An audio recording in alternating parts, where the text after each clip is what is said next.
إن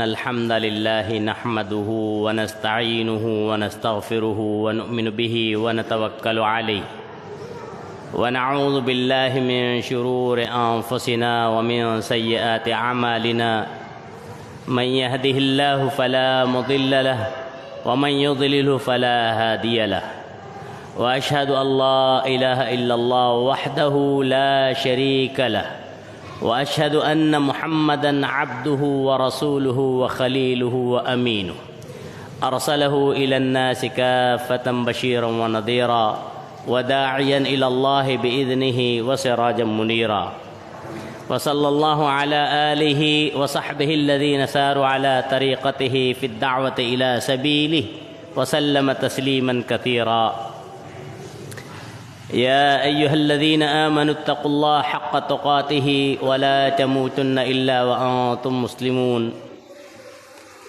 يا أيها الناس اتقوا ربكم الذي خلقكم من نفس واحدة وخلق منها زوجها وبث منهما رجالا كثيرا ونساء واتقوا الله الذي تساءلون به والأرحام إن الله كان عليكم رقيبا يا أيها الذين آمنوا اتقوا الله وقولوا قولا سديدا يصلح لكم أعمالكم ويغفر لكم ذنوبكم ومن يطع الله ورسوله فقد فاز فوزا عظيما أما بعد فإن خير الحديث كتاب الله وخير الهدي هدي محمد صلى الله عليه وسلم وشر الأمور محدثاتها وكل محدثة بدعة وكل بدعة ضلالة وكل ضلالة في النار أعوذ بالله السميع العليم من الشيطان الرجيم من همزه ونفخه ونفسه بسم الله الرحمن الرحيم أم يحسدون الناس على ما آتاهم الله من فضله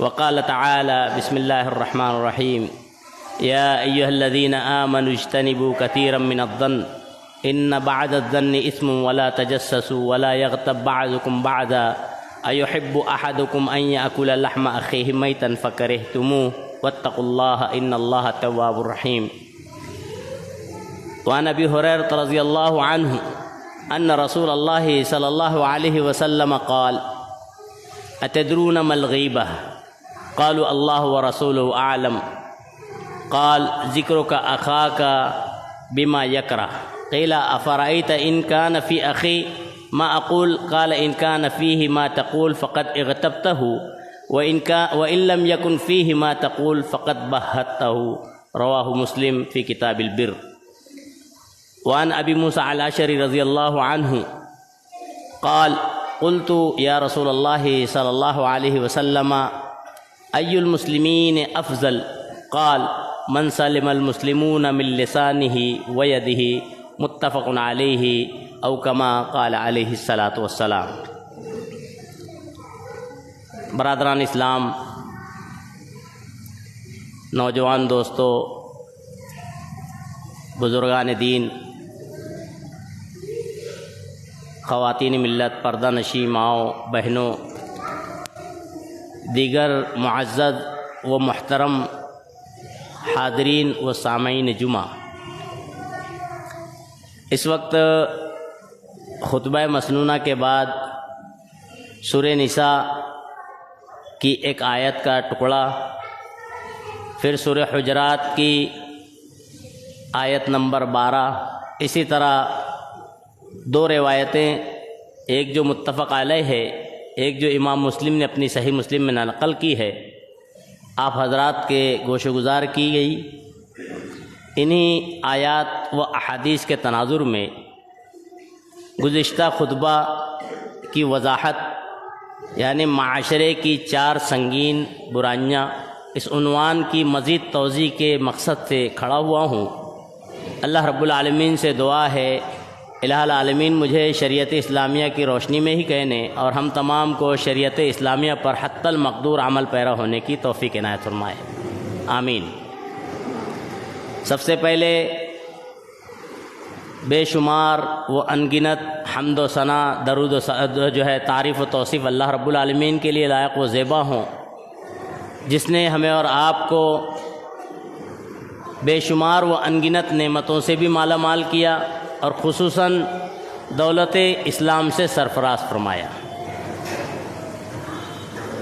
ثانیاً درود و سلام ہوں تمام ہی انبیاء و رسول علیہم الصلاۃ پر، بے شمار وہ انگنت درود و سلام ہو ہمارے آپ کے آخری نبی جناب احمد مجتبی محمد مصطفیٰ علیہ الصلاۃ والسلام پر اور آپ کی آل اولاد آل بیت اطہار پر۔ حمد و صلات کے بعد حاضرین جمعہ،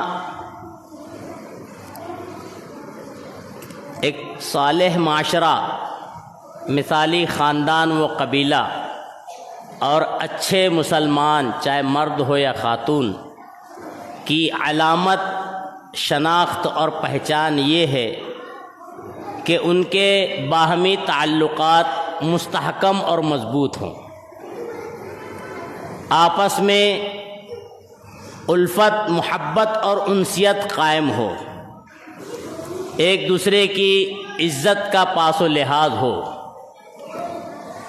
اور کسی پر کیچڑ اچھالنا تو درکنار، بلکہ کسی پر اچھالے گئے کیچڑ کو صاف کرنے کی پوری کوشش کرتے ہوں۔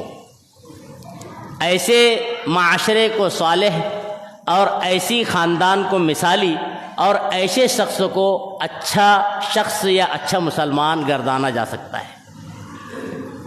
اس کے برعکس جس معاشرے کے اندر، جس سماج میں آپس میں دشمنی ہو، دل میں بغض، کینہ، حسد، جلن پنپ رہا ہو، وہ معاشرہ صالح معاشرہ نہیں ہوگا۔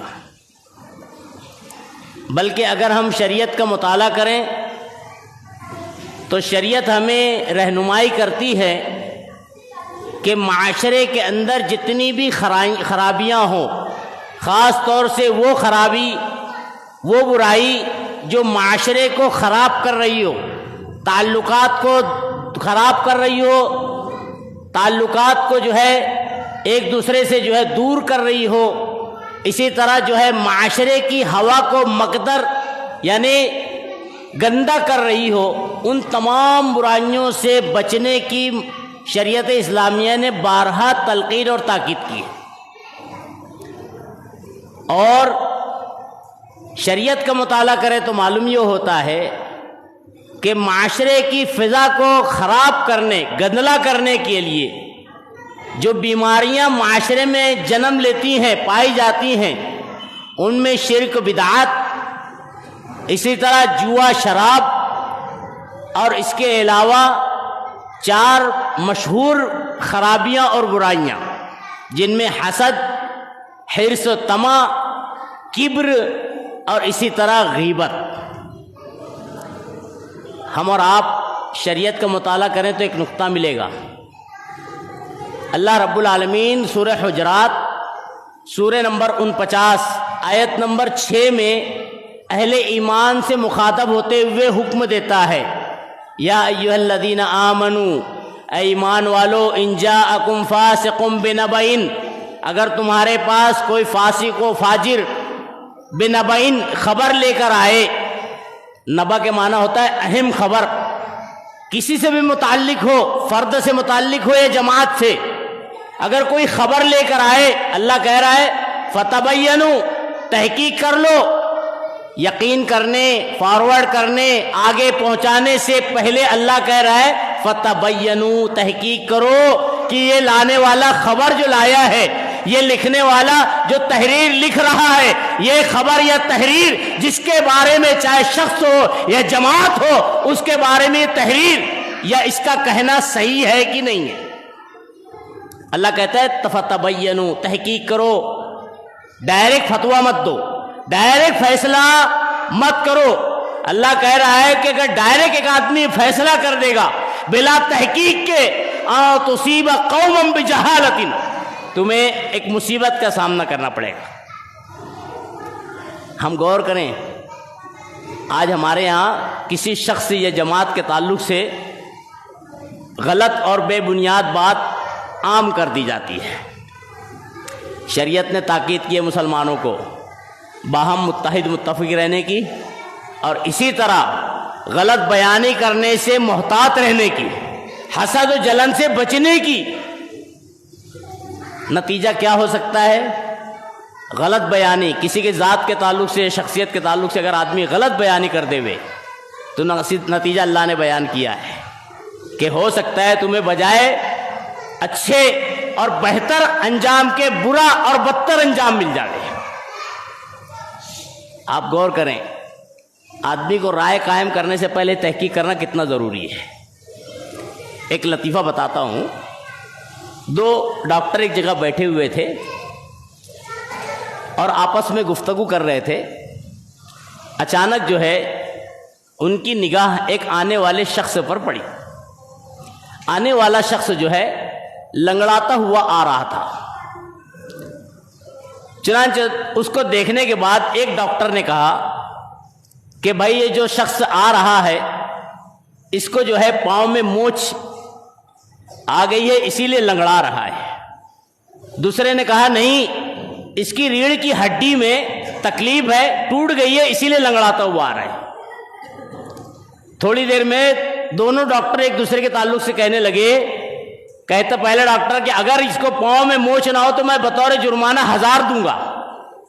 دوسرا ڈاکٹر کہتا ہے اگر یہ آنے والے جو لنگڑ کر آ رہا ہے اس کے پاؤں، اس کے ریڑھ کی ہڈی نہ ٹوٹی ہو تو میں بطور جرمانہ 2000 دوں گا۔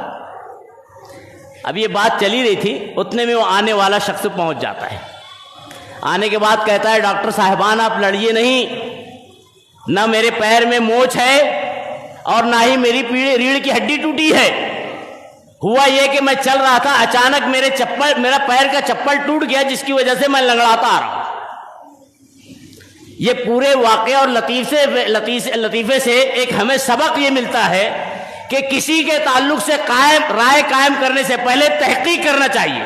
ہم رائے قائم کر لیں اور معلوم ہوا کہ وہ رائے ہماری جو ہے اس کی ذات کے خلاف ہو، شریعت سے بغاوت ہو، عداوت ہو، تو یہ رائے ہمارے لیے دنیا و آخرت کے لیے نقصان دہ ہے۔ اور یاد رکھنا، معاشرے میں کبھی کبھی کچھ چیزیں ایسی پائی جاتی ہیں کسی شخص کے تعلق سے، حقیقت میں اس شخص نے وہ بیان دیا ہی نہیں، وہ بات بتائی ہی نہیں۔ جیسے ایک دیہات کی خاتون نماز پڑھ رہی تھی، اب زور زور سے نماز پڑھ رہی، تیز تیز سے، تو کسی نے اس سے ٹوکا اور کہا کہ بھائی تم اتنی تیز رفتاری سے نماز کیوں پڑھ رہی ہو؟ تو اس نے فوراً جواب دیا کہ جس نے مجھے سکھایا ہے نماز، اس نے کہا ہے کہ نماز میں سستی نہ کرنا، اس لیے میں رفتار سے پڑھ رہی ہوں۔ اب سکھانے والے نے سستی نہ کرنا یہ سکھایا ہے کہ نماز میں کوتاہی نہ کرنا، نماز کو پنجگانہ ادا کرنا، بلا وجہ کے ترک نہ کرنا۔ سکھانے والے نے یہ سکھاتے ہوئے کہا کہ سستی نہ کرنا، اس نے سمجھنے میں کوتاہی کی اور کہا کہ سستی نہ کرنے سے مراد یہ کہ میں جلدی جلدی پڑھوں۔ آج ہمارے معاشرے میں ایسے ہی کچھ ہے۔ نبی کریم صلی اللہ علیہ وسلم کی ایک حدیث لیتے ہیں۔ نبی کریم صلی اللہ علیہ وسلم نے فرمایا اسفروا فی الصبح، صبح کی نماز جو ہے، فجر کی نماز لمبی پڑھو، دن نکلنے تک پڑھو۔ علماء نے ہمارے معاشرے میں اس معنی کو اپنے مطلب کے حساب سے اخذ کر لیا۔ علماء نے کہا کہ فجر کی نماز بالکل دن نکلنے لگے، اب چند منٹ رہ جائے سورج نکلنے میں، جب نماز ادا کی جائے۔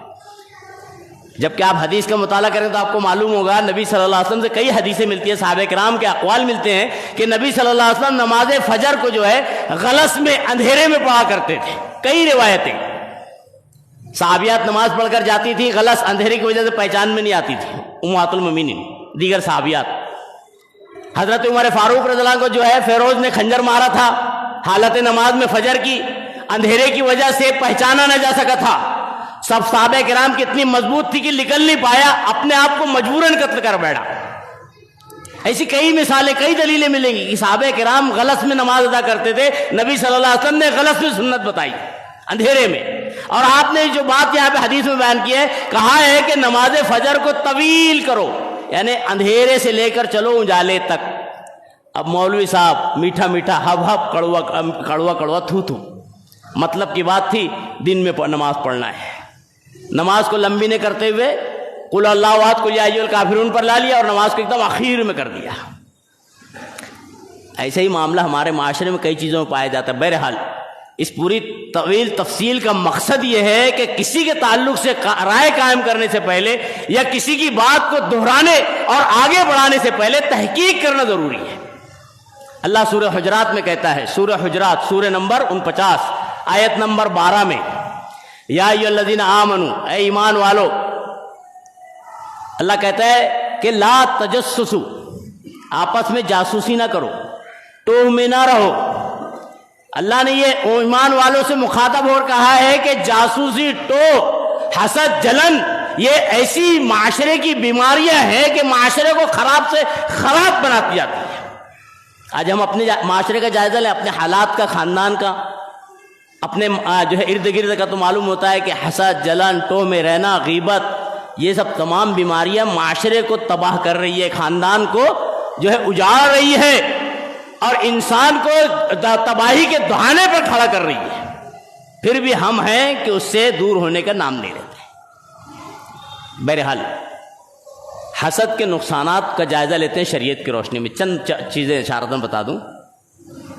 حسد کا نقصان کتنا بڑا ہے جانتے ہیں؟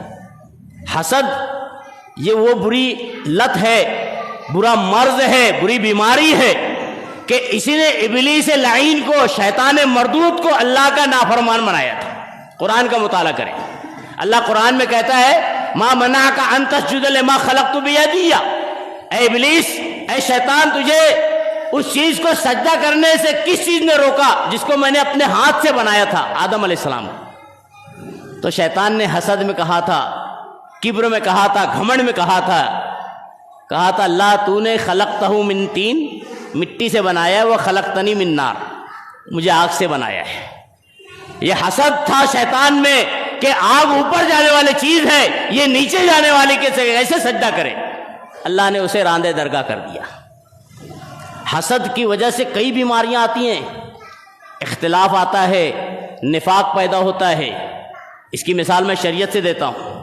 آپ کو معلوم ہونا چاہیے، آپ جانتے ہوں گے، نبی کریم صلی اللہ علیہ وسلم کی جب بعثت ہوئی تو یہودی جو مدینہ کے اکناف میں رہا کرتے تھے، آپ کو ماننے میں کیوں پیچھے ہٹے، آپ سے اختلاف کیوں کیا؟ یہودیوں کے اس بات کا حسد تھا، جلن تھی کہ اللہ رب العالمین کو اگر نبی بھیجنا تھا تو بنی اسماعیل کی بجائے بنی اسرائیل میں بھیجنا تھا.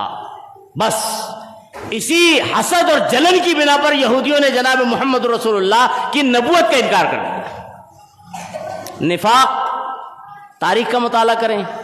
نبی صلی اللہ علیہ وسلم جب مدینہ آ رہے تھے، آنے سے قبل مدینہ کے حالات ایسے تھے کہ عبداللہ بن ابی بن سلول نامی ایک منافق تھا جس کو اس کے علم اور اس کی جانکاری کی بنا پر اہل مدینہ سرداری کا تاج پہنانے والے تھے. اب قریب وہ دن آ گیا تھا. اسی دوران اللہ رب العالمین نے جناب محمد رسول اللہ صلی اللہ علیہ وسلم کو مدینہ بھیج دیا. آپ مدینہ پہنچے تو اس کی سرداری کا تاج پہننا تو درکنار، اس کے اوپر آفت آ گئی. لوگوں نے جناب محمد رسول اللہ صلی اللہ علیہ وسلم کا کلمہ بلند کر دیا. تو مارے حسد اور جلن کے عبداللہ بن ابی بن سلول نے جناب محمد رسول اللہ صلی اللہ علیہ وسلم کی نبوت سے انکار کیا اور اس کے اندر نفاق پیدا ہوا. اسی مناسبت سے اس میں نفاق قائم ہوا، اسی مناسبت سے نفاق پر قائم تھا. حسد، جلن، آپ غور کریں، قرآن کا مطالعہ کریں. اللہ نے قرآن میں تذکرہ کیا ہے. اللہ کہتا ہے اذ قربا قربانا فتقبل من احدهما ولم يتقبل من آخر. حضرت آدم علیہ السلام کے دونوں بچوں نے قربانی پیش کی تھی. حابیل نے بھی نذرانہ پیش کیا، قابیل نے بھی نذرانہ پیش کیا. اللہ رب العالمین نے حابیل کا نذرانہ قبول کیا، قابیل کا نذرانہ قبول نہیں ہوا. اللہ نے وجہ نقل کی انما یتقبل اللہ من المتقین، اللہ متقیوں سے نذرانہ قبول کرتا ہے. اب اس کا نذرانہ قبول نہیں ہوا تو محض حسد کی بنا پر اس نے قابیل نے حابیل کو قتل کر دیا. یعنی حسد سے قتل و غارت گری بھی ہوتی ہے، حسد سے نفاق بھی پیدا ہو سکتا ہے، حسد سے آدمی کے اندر شریعت سے اختلاف بھی پیدا ہو سکتا ہے. اور حسد اور بھی بہت سی برائیاں پیدا کرتے ہیں، جس میں سے ایک بڑی برائی ہے غیبت. حاسد جو ہوتا ہے نا، حسد کرنے والا، وہ غیبت کرنے پہ بھی جو ہے آمادہ ہو جاتا ہے، تیار رہتا ہے۔ اسی لیے اللہ کے نبی صلی اللہ علیہ وسلم نے کہا تھا ایاکم والحسد، اے لوگو حسد سے بچنا، کیونکہ حسد ایسی بیماری ہے جو آدمی کے رائے ہدایت میں دشوار گزار گھاٹی کی طرح کھڑی ہو جاتی ہے، ہدایت سے روکنے کا سبب بن جاتی ہے۔ یہ ایسی بیماری ہے۔ اسی لیے تو آپ تاریخ کا مطالعہ کریں، بہت سے ایسے قبیلے تھے نبی کریم صلی اللہ علیہ وسلم کے زمانے میں مکہ المکرمہ میں جن کو ہدایت سے اس حسد نے روکا تھا۔ تاریخ کا مطالعہ کریں، وہ کہتے تھے کہ اگر اللہ رب العالمین کو نبی بھیجنا تھا تو ہم میں سے کسی بڑے جانکار مشہور قبیلے میں بھیجنا تھا۔ اللہ کے نبی صلی اللہ علیہ وسلم کو جانتے تھے، یعرفونہ کما یعرفون ابناءہم۔ اللہ نے سورہ انعام میں آیت نمبر 20 میں اشارہ دیا ہے کہ نبی کو جانتے تھے کہ برحق ہے، اللہ کے رسول ہے، سچے ہیں، پھر بھی نہیں مانتے تھے۔ کیوں نہیں مانتے تھے؟ حسد کی وجہ سے۔ آج معاشرے میں بھی دیکھ لیجئے حسد ہے، اور حسد کی وجہ سے معاشرہ رائے ہدایت پر گامزن نہیں ہے۔ بھئی اتنے ہم لوگ ہیں تو یہ اتنے چھوٹے لوگ کیسے صحیح ہو سکتے ہیں؟ حسد۔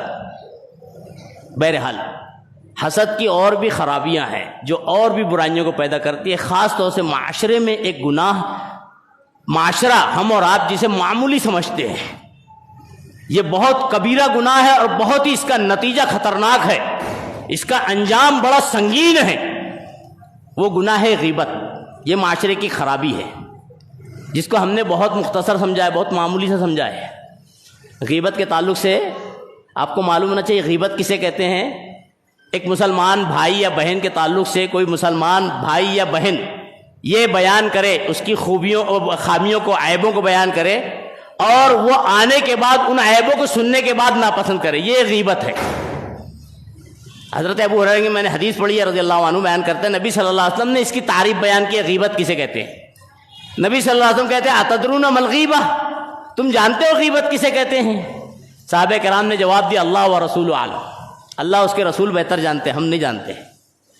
تو نبی کریم صلی اللہ علیہ وسلم نے وضاحت کرتے ہوئے کہا ذکروں کا اخاک بما یکرہ، تیرے بھائی یعنی مسلمان بھائی یا بہن کا وہ تذکرہ جس کو وہ ناپسند کرے اس کو بیان کرنا، فلاں تو ایسا ہے، فلاں بہن تو ایسی ہے، ارے وہ تو ایسا ہے۔ اگر وہ سننے کے بعد اس کو ناپسند کرتا ہے تو نبی صلی اللہ علیہ وسلم نے کہا ہے یہ غیبت ہے۔ ایک صحابی نے پوچھا اللہ کے نبی صلی اللہ علیہ وسلم افرأیت ان کان فی اخی ما اقول، اگر میں جو بات جو غیبت بیان کر رہا ہوں، جو برائی بیان کر رہا ہوں، وہ غیبت یا برائی اس آدمی یا عورت میں ہو تو دیکھ لیجئے ہمارے معاشرے میں ارے یہ تو ہے، اس کے اندر یہ برائی تو پائی جاتی ہے نا ہمارے معاشرے میں، جبکہ اللہ کے نبی صلی اللہ علیہ وسلم نے فرمایا من کرب عن مسلم کربۃ من کرب الدنیا، ایک روایت میں آتا ہے کہ جس نے کسی مسلمان کے کسی عیب کو ڈھانک دیا دنیا میں، کسی ایک عیب کو، اللہ رب العالمین قیامت کی ہولناکیوں سے اس کی حفاظت فرمائے گا۔ یہ اس کی اہمیت ہے۔ لیکن ہم ارے اس کے اندر یہ برائی ہے نا، ایسا تو ہے نا۔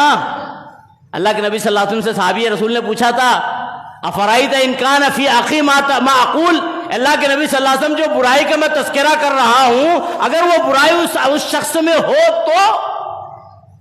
اللہ کے نبی صلی اللہ علیہ وسلم نے کہا کہ یہی تو غیبت ہے، برائی ہے، عوام میں چرچا کی جا رہی ہے، یہ غیبت ہے، اس کی پکڑ ہوگی، گرفت ہوگی۔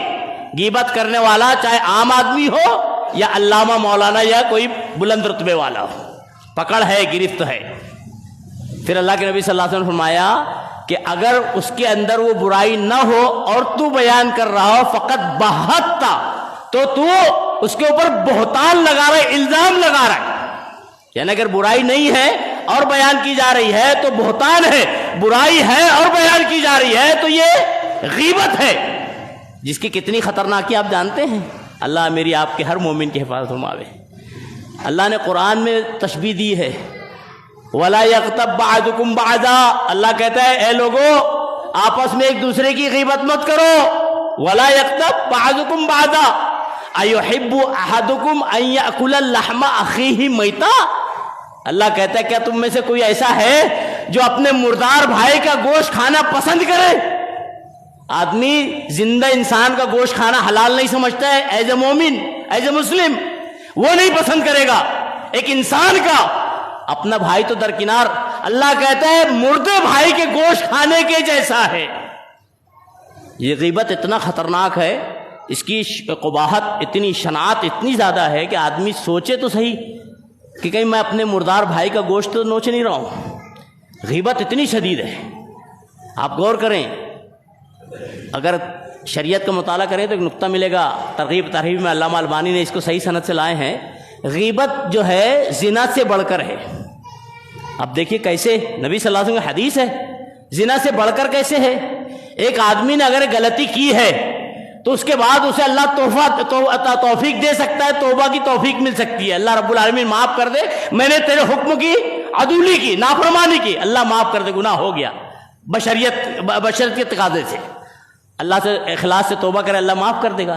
لیکن جس شخص کے تعلق سے غیبت کی ہے، اگر اس شخص نے اس کی غیبت کو معاف نہیں کیا ہے، اس کو اختیار ہے، چاہے تو معاف کرے چاہے نہ معاف کرے۔ آدمی توبہ تھوڑی کرتا ہے، معافی تھوڑی مانگتا ہے، جس کی غیبت کرتا ہے بچتا ہے اور شان میں جیتا ہے، ہاں اس میں ہے۔ اگر اس نے معاف نہیں کیا، اس کے بارے میں اللہ کے نبی صلی اللہ علیہ وسلم کہتے ہیں اس کی پکڑ ہوگی، اس کو جواب دینا ہوگا۔ اللہ قرآن میں کہتا ہے کہ جو بھی ما یلفظ من قول الا لدیہ رقیب عتید، آدمی جو جملے زبان سے نکالتا ہے نا، دو بیٹھے ہوئے ہیں، یہ لکھ لیتے ہیں، اچھا جملہ ہے تو ٹھیک ہے، برا ہے تو لکھا گیا، اپنی ذات کے تعلق سے کسی اور کے، اچھائی ہے تو ٹھیک، اگر برائی ہے کسی اور کی تو لکھنے والوں نے لکھ لیا۔ اب اگر آپ نے اس سے معافی نہیں مانگی اور اس نے معاف نہیں کیا تو آپ کو اس کا جواب دہیے، جواب دینا ہے۔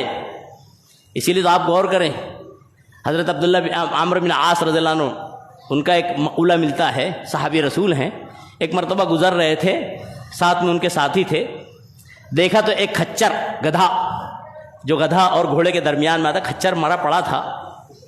کہتے ہیں تم میں سے کوئی ایسا ہے جو اس کو کھا کر اپنی بھوک مٹا لے وے؟ جو جتنے سامعین تھے، ان کے ساتھی جو تھے، صحابی اور تابعی جو تھے، وہ چونک گئے، بولے بالکل نہیں، بولے اس سے بھوک مٹا لینا بہتر ہے اس سے کہ آدمی اپنے مسلمان بھائی کی غیبت کرے۔ اتنا شدید اور خطرناک معاملہ ہے غیبت، اسی لیے اللہ رب العالمین نے کہا ہے، تشبیہ دی ہے، وَلَا يَغْتَبْ بَعْضُكُمْ بَعْضًا أَيُحِبُّ أَحَدُكُمْ أَن يَأْكُلَ لَحْمَ أَخِيهِ مَيْتًا۔ اللہ کے نبی صلی اللہ علیہ وسلم کی روایت حضرت انس ابن مالک رضی اللہ عنہ غالباً روایت نقل کرتے ہیں، کہتے ہیں کہ نبی صلی اللہ علیہ وسلم کا گزر دو قبروں کے پاس سے ہوا۔ اس کو ہم معمولی نہ سمجھیں، معاشرے میں معمولی سمجھا جاتا ہے غیبت کو، یہ معمولی نہیں ہے، اس کا نتیجہ دنیا میں بھی ہے، یعنی عذاب قبر بھی ہے اور عذاب برزخ بھی ہے۔ نبی صلی اللہ علیہ وسلم کا گزر دو قبروں کے پاس سے ہوا، آپ نے چلتے چلتے آپ نے جو ہے آپ رک گئے، اور رکنے کے بعد فرمایا کہ اما جو ہے وما یعذبان من کبیر، یہ دونوں کوئی بڑی چیز کے واسطے عذاب نہیں دیے جا رہے ہیں، یہ دونوں عذاب دیے جا رہے ہیں اور دو بڑی چیز کے واسطے نہیں۔ پھر اس کے بعد آپ نے کہا بلا انہو کبیر، کیوں نہیں بلکہ بڑی چیز ہے۔ نبی صلی اللہ علیہ وسلم کی اس حدیث کے جملے پر غور کریں، پہلے نبی صلی اللہ علیہ وسلم نے کہا کہ یہ دونوں بڑی چیز کی وجہ سے عذاب نہیں دیے جا رہے، معاشرے میں اس کو بڑا نہیں مانا جاتا ہے، معاشرے میں اس کو بڑا نہیں مانا جاتا، حالانکہ اللہ کے نبی صلی اللہ علیہ وسلم بلا انہو کبیر، حالانکہ بہت بڑا معاملہ ہے۔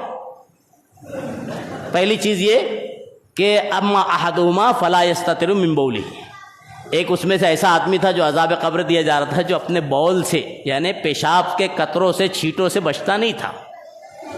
بہت احتیاط کرنا چاہیے، میری آواز کو بچے بھی سن رہے ہیں چھوٹے، جب تک کہ شعور نہیں ہے، ٹھیک ہے، شعور آ گیا بہت احتیاط کرنا چاہیے، چھینٹے نہیں اڑنا چاہیے۔ اللہ کے نبی صلی اللہ علیہ وسلم کہہ رہے ہیں اس کی وجہ سے عذاب قبر ہوگا۔ اس کے بعد نبی صلی اللہ علیہ وسلم فرمایا وَأَمَّا أَحَدُهُمَا، اور رہا اس کا دوسرا تو یمشی بن نمیمہ، ایک روایت میں یمشی بن نمیمہ کا ورڈ ہے، ایک روایت میں یاکل لحم اخی یا لحم الناس، کہ ایک روایت میں یہ چغل خوری کا ورڈ آیا ہے، ایک روایت میں یہ لوگوں کا گوشت کھایا کرتا تھا، یعنی غیبت کیا کرتا تھا، اس وجہ سے عذاب قبر دیا جا رہا، یعنی غیبت کی وجہ سے آدمی عذاب قبر سے بھی دوچار ہوگا، یہ جناب محمد رسول اللہ صلی اللہ علیہ وسلم نے کہا ہے۔ اور یہی نہیں، اللہ کے نبی صلی اللہ علیہ وسلم سے راوی حدیث بیان کرتے ہیں لما عرج بی ربی عز وجل، جب پروردگار نے میرا عروج کیا یعنی میری معراج کی، معراج کا جب سفر نبی صلی اللہ علیہ وسلم نے کیا تو اس سفر میں کئی چیزوں کا آپ نے مشاہدہ کیا، خوبیوں کا بھی خامیوں کا بھی۔ ایک خامی کی طرف کہتے ہیں فمررت بالقوم، میرا گزر ایک ایسی قوم کے پاس سے ہوا، وہاں بالفرد نہیں ہے، قوم کا اشارہ ہے، یعنی بہت سے لوگ اس برائی میں ملوث ہے، اس مرض کا شکار ہے۔ نبی صلی اللہ علیہ وسلم کہتے ہیں فمررت بالقوم، کہ میرا گزر ایسی قوم کے پاس ہوا کہ لہم اظفار من نحاس، جن کے جو ہے ناخن تانبے کے تھے۔ غور کرنے کی بات ہے، محفوظ رہنا چاہیے، بچنا چاہیے۔ نبی صلی اللہ علیہ وسلم کہہ رہے ہیں میں نے دیکھا کچھ لوگوں کو جہنم میں کہ ان کے ناخن جو تانبے کے ہیں، اور وہ اپنے ناخنوں سے اپنے چہرے کو اور اپنے جسم کو نوچ رہے ہیں۔ حضرت جبریل علیہ الصلوۃ والسلام سے نبی کریم صلی اللہ علیہ وسلم نے پوچھا فقلت یا جبریل من ہؤلاء، اے جبریل یہ کون لوگ ہیں؟ تو حضرت جبریل علیہ الصلوۃ والسلام نے کہا جواب دیتے ہوئے کہ اللہ کے نبی صلی اللہ علیہ وسلم یہ وہ لوگ ہیں جو لوگوں کا گوشت کھایا کرتے تھے، غیبت کیا کرتے تھے۔ یہ اس کا انجام ہے کہ دنیا میں بھی عذاب قبر ہو سکتا ہے، اور آخرت میں جو ہے برزخ کا بھی عذاب غیبت کی وجہ سے ہوگا۔ اسی لیے مسلم معاشرے میں اچھے مسلم ہونے کے لیے جناب محمد رسول اللہ صلی اللہ علیہ وسلم کی حدیث پر غور کرتے ہوئے زندگی گزارنا چاہیے۔ حدیث کیا ہے، میں اس کی ترجمانی کرتے ہوئے اپنی بات کو سمیٹتا ہوں۔ نبی کریم صلی اللہ علیہ وسلم سے حضرت ابو موسیٰ الاشعری رضی اللہ عنہ، ایک روایت میں عبداللہ بن عمرو بن عاص کی بھی روایت ملتی ہے۔ حضرت ابو موسیٰ اشعری رضی اللہ عنہ نبی کریم صلی اللہ علیہ وسلم سے پوچھتے ہیں ای المسلمین افضل، اللہ کے نبی صلی اللہ علیہ وسلم مسلمانوں میں افضل مسلمان کون ہے؟ افضل، اچھا، عمدہ، صالح کون ہے؟ تو نبی کریم صلی اللہ علیہ وسلم فرمایا من سلم المسلمون من لسانہ ویدہ، مسلمان وہ اچھا ہوگا جس کی زبان اور ہاتھ اور پیر سے، ہاتھ سے دوسرے مسلمان محفوظ ہوں۔ یعنی اگر کوئی ایسا مسلمان ہے جس سے دوسرا اس کا مسلمان بھائی اس کی زبان سے محفوظ نہیں ہے، برا بلا، گالی گلوچ، لعن طعن، حسد، جلن، کینہ کپٹ اور غیبت میں لگا ہوا ہے، اس کی برائی کر رہا ہے، تو اللہ کے نبی صلی اللہ علیہ وسلم نے اس کو اچھا مسلم نہیں گردانا ہے۔ کہ مسلمان وہ ہے جس کی زبان اور ہاتھ سے دوسرے مسلمان محفوظ ہو۔ عموم ہے اور خصوص میں یہ بھی ہے کہ مسلمان کے علاوہ دیگر تمام انسان بھی محفوظ ہو، وہی اچھا انسان بھی ہو سکتا ہے، وہی اچھا مسلمان بھی ہو سکتا ہے۔ امام نووی رحمہ اللہ نے ایک نقطہ بتایا ہے، اس کی طرف اشارہ کرتے ہوئے بات سمیٹتا ہوں۔ امام نووی رحمۃ اللہ فرماتے ہیں کہ اگر تم کسی ایسی مجلس میں بیٹھے ہو جس میں ایک شخص کسی دوسرے شخص کی غیبت بیان کر رہا ہے، برائی بیان کر رہا ہے، تو تمہیں کیا کرنا چاہیے؟ امام نووی رحمہ اللہ کہتے ہیں لازم ہے کہ تم اس شخص کو روکو زبان سے۔ اگر زبانی کلامی وہ نہیں مانتا ہے تو سختی سے، یعنی ہاتھ سے روکو، نہیں بھائی تم مت کرو یہ۔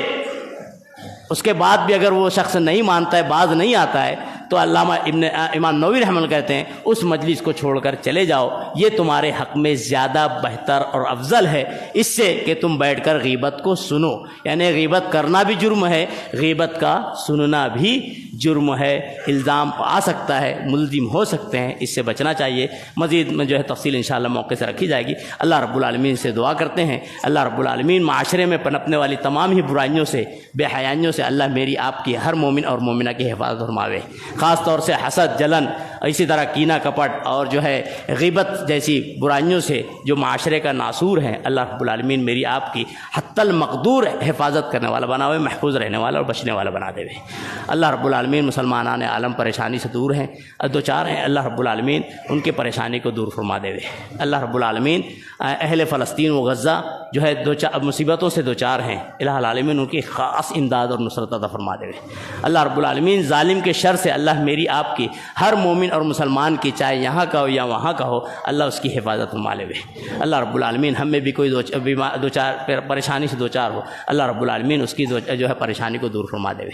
ہم میں کوئی ایسے والدین ہو جو اولاد کے رشتے کے تعلق سے پریشان ہو، اللہ رب العالمین ان کی اولاد کے لیے بہتر سے بہتر رشتہ استوار فرما دے۔ کوئی ایسے ہوں جو رزق حلال کے لیے پریشان ہو، اللہ رب العالمین ان کے رزق حلال میں کشادگی اور برکت عطا فرما دے۔ اللہ رب العالمین کوئی ایسے ہوں جو رزق جو ہے قرض سے جوجھ رہے ہوں، الہ العالمین ان کے قرض کے پورے ہونے کے اسباب مہیا فرما دے۔ الہ العالمین ہم میں کوئی ایسے ہوں جو بیمار ہوں، اللہ انہیں شفائے کاملہ عاجلہ نصیب عطا فرما دے۔ اللہ رب العالمین ہم میں جو گزر گئے ہوں، اللہ ان کی کروڑ کروڑ مغفرت عطا فرما دے۔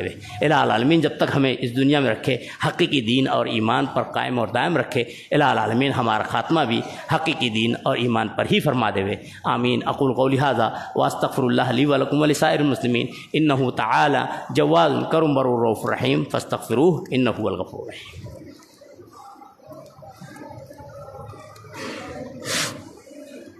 الحمد للہ نحمده ونستعینه ونستغفره ونؤمن به ونتوکل علیہ ونعوذ باللہ من شرور انفسنا ومن سیئات اعمالنا من يهده الله فلا مضل له ومن يضلله فلا هادي له واشهد ان لا اله الا الله وحده لا شريك له واشهد ان محمدا عبده ورسوله.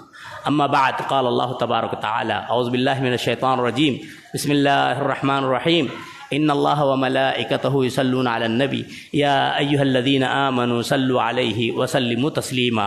اللہم صل علی محمد وعلی آل محمد کما صلیت علی ابراہیم وعلی آل ابراہیم انکا حمید مجید. اللہم بارک علی محمد وعلی آل محمد کما بارکت علی ابراہیم وعلی آل ابراہیم انکا حمید مجید. اللہم انصر الاسلام والمسلمین. اللہم انصر الاسلام والمسلمین فی فلسطین. اللہم انصر الاسلام والمسلمین فی کل مکان. اللہم انصر من نصر دین محمد صلی اللہ علیہ وسلم وجعلنا منہم واخذل من خذل عن دین محمد صلی اللہ علیہ وسلم ولا تجعلنا منہم. آمین. عباد اللہ رحمنی ورحمکم اللہ. ان اللہ یامر بالعدل والاحسان وایتاء ذی القربى وینہی عن الفحشاء والمنکر والبغی یعظکم لعلکم تذکرون. اذکروا اللہ یذکرکم وادعوہ یستجب لکم ولذکر اللہ تعالی اعلی واولی واجل واتم.